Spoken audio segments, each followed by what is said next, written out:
Welcome, witches and spirit curious. I am Pavan from Guided by Spirits, and these are my tales of ghosts and hauntings. This month, leading up to Samhain, or Halloween, as it's more commonly known, is a time when the veil between this world and the next is very, very thin. And so what better time than now to share with you 3 tales. Out of the hundreds that I could share, these are the most exciting ones. I'm going to share with you the tale of the Vanishing Hitchhiker. I will share with you the tale of the ghost en bon air that tried to kill me. And I will share my favorite story of the 2 ghostly sisters who actually saved my life. So let's begin. Before I do, if you haven't already, do please subscribe and give a like and maybe share this video with anyone who you think might like it. Let's start with my tale of the Vanishing Hitchhiker. It was a very warm and windy night in the neighborhood of Holland Hills in Alexandria, Virginia. It's a very wooded community, all designed by this one architect. So it's full of these really cool sort of Frank Lloyd Wright type looking houses and just big trees everywhere. And the wind was just blowing through them. And it had this sort of feeling like I used to get when I lived in LA, when the Santa Ana winds would blow. There was just something about that wind that just sort of scrambled your brains, for lack of a better way to describe it. The world would feel different. And on this evening, the world felt different. And my sister and I, unbeknownst to my parents, both smoked, and we'd run out of cigarettes. So my sister's like, hey, come on, let's go drive to the store and get some cigarettes. So we made up some excuse. I think my parents actually had guests over. Yeah, they absolutely did. Anyway, so we snuck out and start driving. And we're driving through the trees and it's windy, but I'm not thinking. Certainly had no ghosts on my mind. And I'm driving and we're almost out of the neighborhood, and then there's this sort of long, straight stretch of road. Kind of hilly, but straight. And up ahead, I was like, what is that? Something was in the middle of the road. And as we got closer, I could make out the figure, and it was a teenage girl with long straight hair, a white sweatshirt, short cut off, jean shorts, and barefoot. And she was tall and thin, willowy. I was like, what the heck is she doing in the middle of the road? And it wasn't cold out, but it also wasn't shorts weather, but definitely not barefoot weather. But I was just like, what is she doing?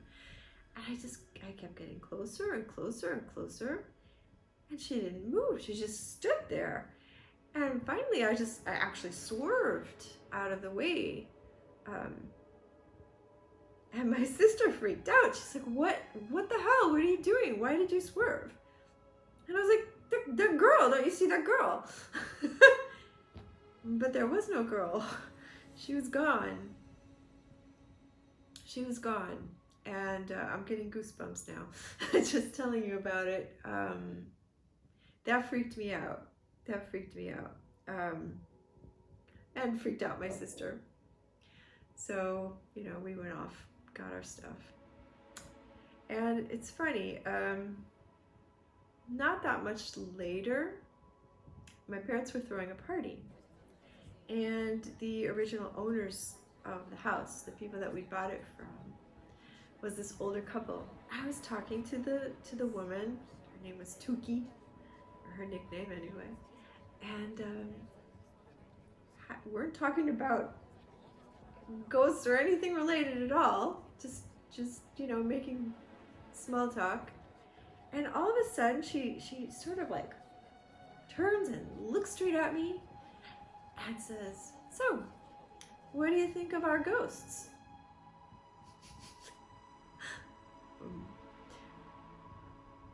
What?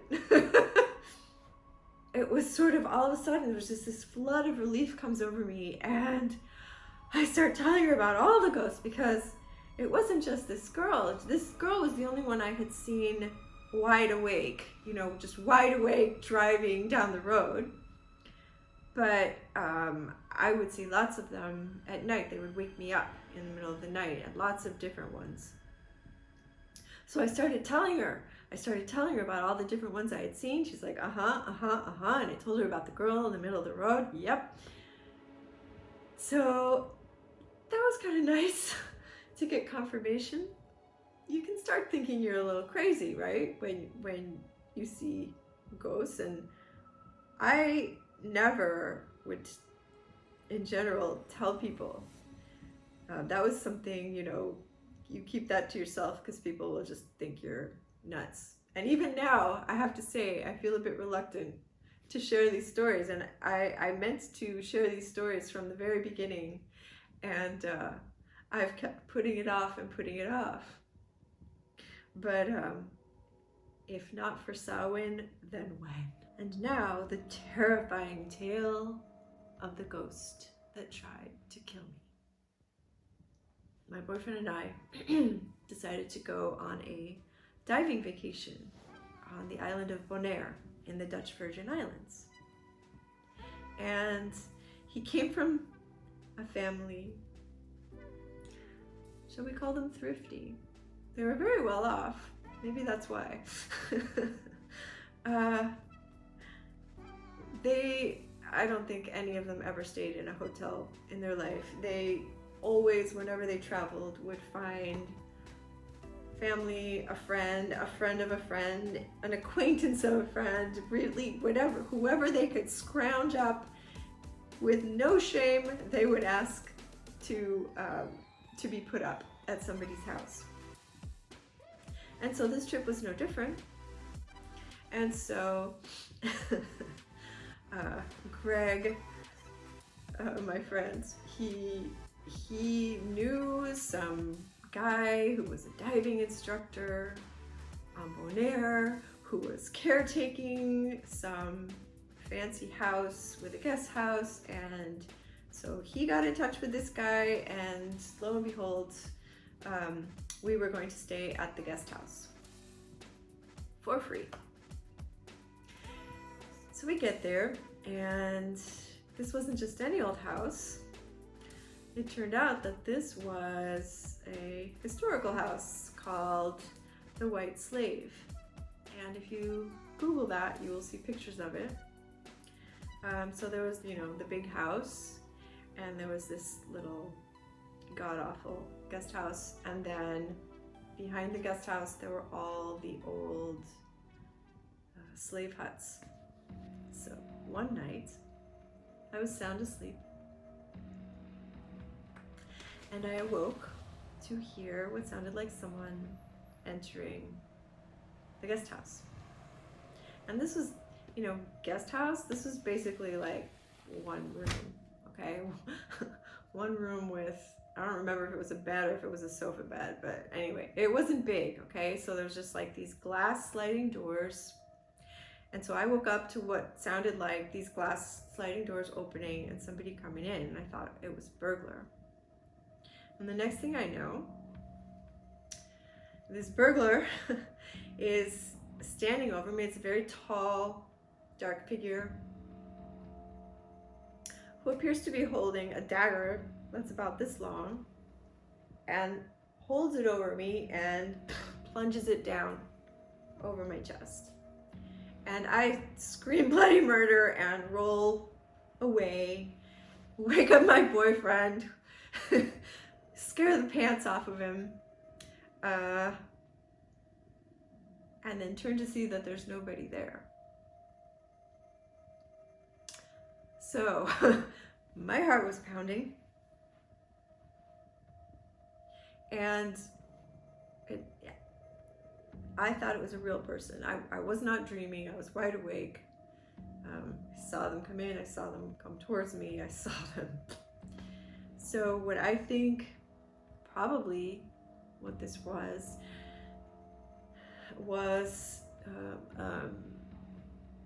a spirit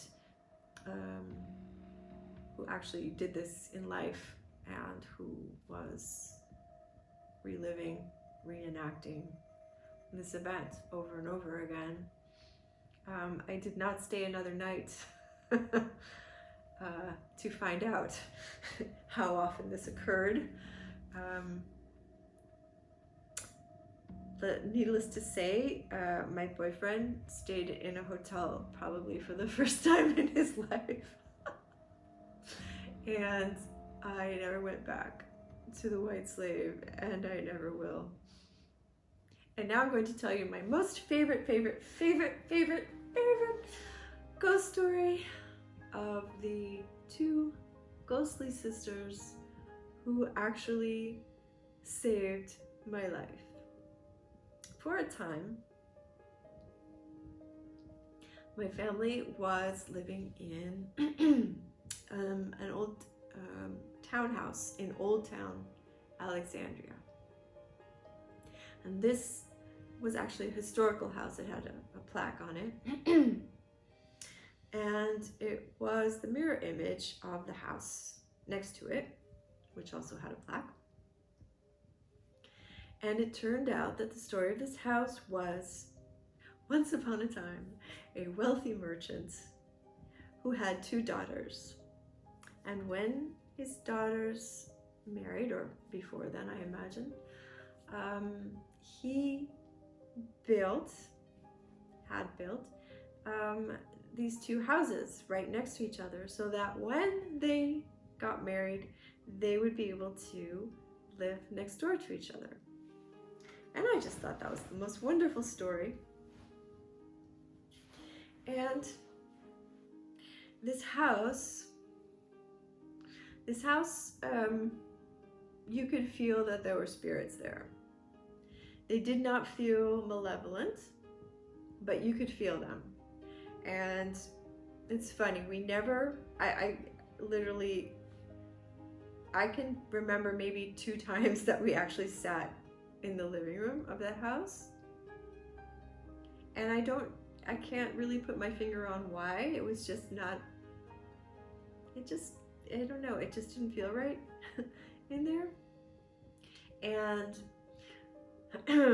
when I was in the bathroom upstairs, like taking a bath or whatever, I always felt, I never felt alone in there. I always felt like someone was watching me.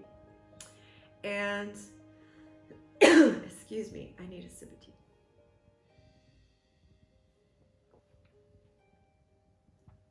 And at night, when I would lie in bed, even when I wasn't lying in bed, anyway, in the evenings, I could very often hear what sounded like a man pacing back and forth on the floor above me. I don't think there was a floor above me, so I don't know where the heck the noise was coming from, but it sounded, I used to call him the cowboy because it sounded like cowboy boots with spurs, and it was like this heavy clunk, clunk, clunk, and it was pacing back and forth. And what it made me think of was, back in the old days when women would give birth at home and the men would have nothing to do with it, but they'd be like in another room pacing back and forth, you know, waiting for it to happen. And that was the feeling, the feeling I had from that pacing. And it didn't feel like whatever was up there even knew I was there. You know, it was not connected. It was just there. And as far as the ones that did know I was there, I also never had a bad feeling from them. And I decided that it must be the two sisters who were now not necessarily haunting the house, but acting as the guardian angels of the house, and probably the house next door, although I never met those people, so I don't know. In any case, it felt like they were certainly the guardian spirits of that house.